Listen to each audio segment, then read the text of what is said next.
Misleading figures are being thrown around regarding the supposed assets of the Catholic Church in Australia. A recent report attacking the Church estimated its wealth to be in the order of $30 billion.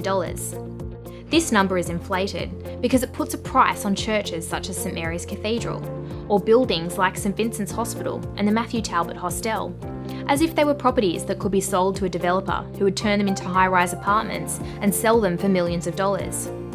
These buildings would never be sold because the services they provide are priceless and irreplaceable. But what if we did sell them? What if we liquidated everything and gave the money to the government? What then? Well, this year, the Australian government will spend about $273 billion on education, health, social services and welfare. The $30 billion that one media outlet claimed the Church supposedly has is the equivalent of just 40 days of welfare, education and health costs for the government and the taxpayer. That's it. But we provide extensive welfare, education and healthcare all year round. We operate 68 hospitals and 414 nursing homes and care for the sick and elderly within them. We give food, shelter and clothing to the poor, run homeless shelters and provide emergency assistance to those in crisis.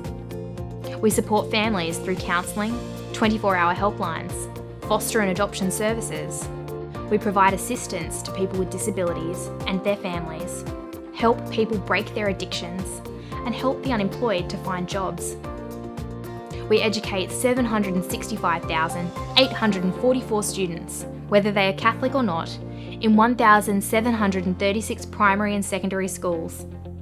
We provide jobs for more than 220,000 Australians, and they, alongside almost 3,000 priests, 5,000 religious sisters and brothers, and countless volunteers, serve Australia's more than 5 million Catholics, and anyone else who seeks our help.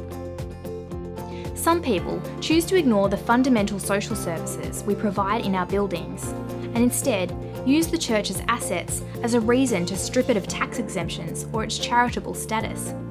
But even if we were to sell everything and hand the money over to the government, we would relieve the taxpayer of 6 weeks' worth of the tax burden for health, education and welfare.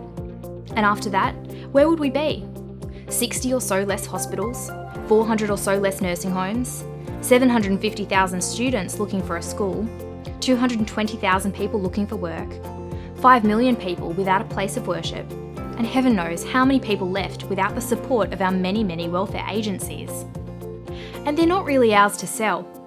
Generations of Catholics before us have entrusted the material wealth of the Church to us to build these properties of hope and help, so we can serve the real wealth of the Church, people in need. We uphold the dignity of each and every man, woman and child, and in serving the poor, sick and the needy, we respond to Jesus' central command of love.